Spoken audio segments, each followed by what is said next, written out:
But when it comes to sports, we also have our very own number one. I'm always elated when I had to introduce him. Hello, Red Tiger. Good afternoon. Hello, Wendy. How are you doing? I'm good. What do you have for us this afternoon? Well, I mean, today is exactly 2 years that the Ghana Football Association employed the services of the first black coach to send us to the World Cup. I'm talking about Kwesi Appiah, and we're all proud of him. I'm sure very proud of Kwesi Appiah, and we will be doing What Do You Think on that. We hit the streets to find out what most people thought about that and its impact so far. All here on the sports segment.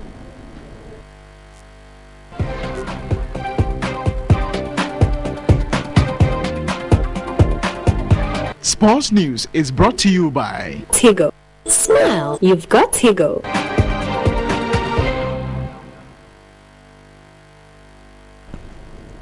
Hello there and welcome back. Let's now start our very first story with the judgment night, the big bout that we're all expecting here in Ghana, and the controversy over the fight between Aite Powers and Brahma Kamoko, aka Bukom Banku, rages on. Aite Powers refused to sign a supplementary agreement to confirm the May 16 bout.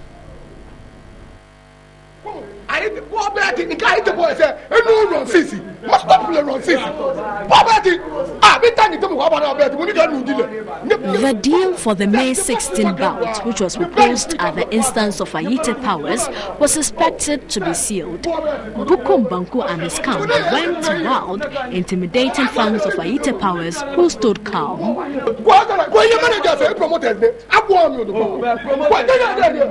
Spokesperson for Aite Powers, Danny Akofu, then presented a petition on behalf of Powers' camp, but Banku got infuriated on hearing of a call for another postponement. The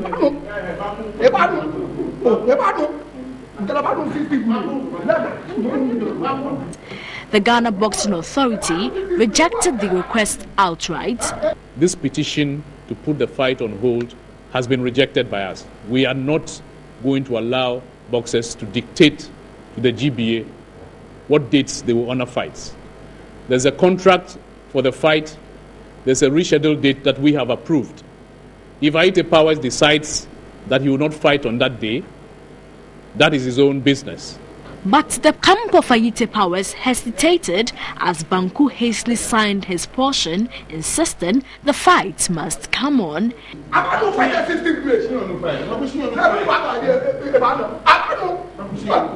Eventually, Aite moved to the table but launched another bombshell. After this fight, something is going to happen. I challenge Buko Banku to fight him. But this fight will have to be on hold because of what God has said. Yeah, people don't want to understand me, but I know what I'm talking about. Even this fight is not started, but look what is going on. I'll sign the contract, but this fight have to be on hold. Ghana Boxing Authority fired a salvo. We stand by our position that the fight is fixed for the 16th of May and no other date. If the boxer chooses not to sign the supplementary contract for this fight, there are consequences for opting out of a fight for reasons that are not warranted by the rules. He will have problems with the promoter as far as breach of contract is concerned, and we will descend on him with the necessary sanctions as the appropriate body. Aite Powers walked out but explained his decision. And they have to give me the contract. I have to take it home and go through about the contract and see what is in. The fight is coming on the 16th. I'm fighting. Well, so Aite Powers' last submission, he says, I'm fighting and the fight is coming on the 16th. Let me quickly go to the phone lines to the Chief Executive Officer of Box Office Promotion, Alex Ntiama, who joins us just to clarify these issues. Alex, good afternoon and thanks for joining us. Good afternoon. The fight is coming on the 16th, right? Yeah. And is the said boxer Aite Powers, I mean, are we still going to hold on for him to go through the contract before anything else? Actually, Aite Powers has asked for enough time, and I think he should be able to make his mind to sign the contract. Actually, what the contract that I presented to them yesterday is not any new contract. It's just a supplementary contract indicating the new, the rescheduled date for them to sign to confirm that they have agreed to sign on the date. So it's not any new contract. It's just a supplementary to the main contract that they have signed already. But so I don't think it's something that he might need time to go through before he will start. But before signing the supplementary, contract, Alex, what do you think is really pushing Aite to come out with all this? Have you found out from him, the boxer himself? Actually, he has not been telling me the whole thing. Initially he said his prophet said the date is not good for him. We plan to change the date from. We decided to change the date from the first date, which is the 18th. I discussed with him that what about if we take the date to 25th, because initially it was signed for 25th, we changed to 18th. The month is not good for him. So, the way he went on the airways talking, it brought out to so many things in terms of our preparation. So we need to get enough time. That's the reason why we chose the new date of 16th of May. And last year we went to the GBA to get the new date. And at the end of the day, Bankun's team decided that they are ready to fight. And they also somehow say they want to fight on the May 16th, but we need a week to come and give confirmation. So yesterday when we went to the GBA, I was thinking he's okay with it, and we are there to sign the supplementary contract so that we can have the fight on May 16th. But it was just unfortunate that he brought a letter that is petitioning that the fight should be put on hold due to his personal condition, and he's not ready physically and psychologically to take the fight for now. So, Alex, what happens next? Actually, boxing things happens. So we are, there are a lot of boxers there are other boxers out there calling the blood for Banku, who have wanted even to come to the stadium if the Banku and powers could have happened to come and challenge Banku over there. To come and challenge any of the winners over there, but because of what has happened, they are calling out that they are prepared enough to take on the challenge.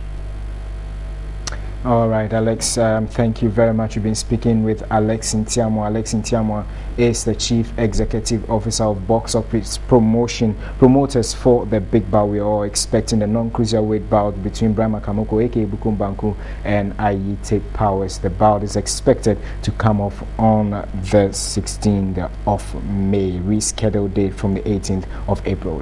I'll do that away from that. Let's now do something on football. And exactly 2 years ago, the Ghana Football Association appointed Kwesi Appiah as new coach of the senior national team, the Black Stars. The ex-captain was installed and replaced Sep Goran Stevanovic after a disappointing 2012 Africa Cup of Nations campaign in Gabon and Equatorial Guinea. By that decision, Appiah became the 41st coach to take charge of the Black Stars. Appiah took the challenge and finished fourth at the 2013 Africa Cup of Nations in South Africa. He performed his dominance by qualifying Ghana to the 2014 FIFA World Cup finals and crowned his qualification with a 6-1 thrashing in the first leg drubbing of Egypt.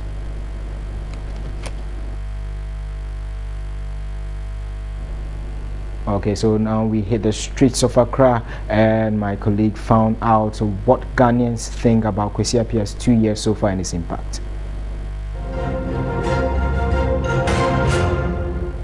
He made history 2 years ago when he took charge and became the very first indigenous coach to lead the national team.